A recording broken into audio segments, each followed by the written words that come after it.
A month ago, I posted a video of creating a plaster cast of a face as a template for making clay masks. Plaster takes some time to dry and I wanted to leave it for at least 3 days or maybe a week, but I didn't have time for masks right then and it waited for much longer. It was great to work on a base that is fully dry, as I can get impatient and in this case it would be hard to take the mask off the cast. Wet clay would be sticking very lightly to the still wet plaster. It would require to dry for an hour on the cast. Since the cast is very dry, it is so to say rejecting clay and it takes some time to spread it without the clay moving too much. I slowly build up an equally thick layer over the cast. I am leaving out the eyes and nose, even though I will work on the openings after the clay gets a bit dry. Plaster is absorbing the moisture from the clay, but at this point, still not too rapidly, so I don't have to sprinkle the water yet. I want it to get a bit dry underneath, so when I start watering the surface of the face, it will not deform, because the water will not permeate through.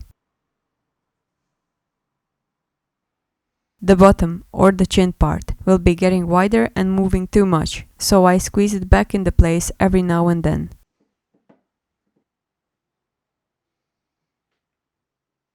I am pressing small chunks well, so the back side of the mask doesn't have too many stripes and river channels. I can fix them anyway.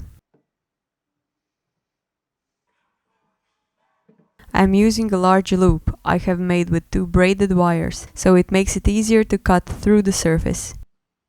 After it has left a somewhat straight, although not smooth surface, I used plastic ruler to remove the lines it had left. After that, I can get it really smooth with fingers.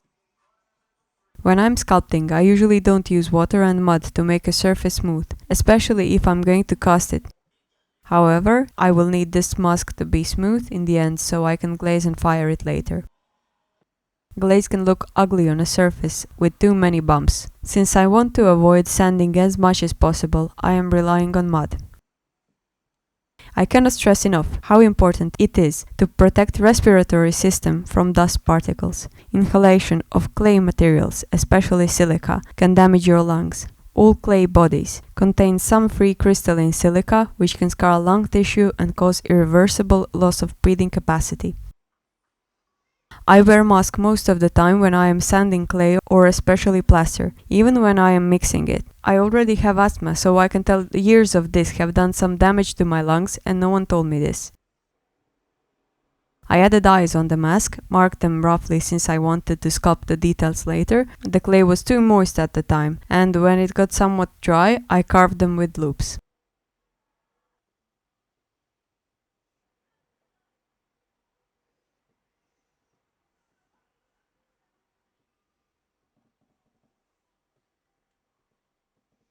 I prepared crumpled plastic bags for the mask to rest and dry on them, and after the mask was drying on the plaster cast for 15 minutes, I took it off and placed to dry for a day.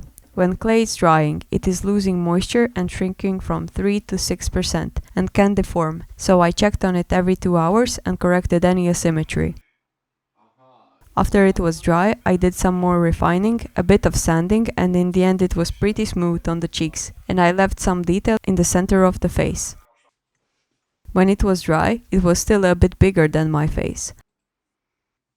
It will be fired at 900 degrees Celsius, and after that I will apply glaze and then fire once again, but at 1000 degrees Celsius.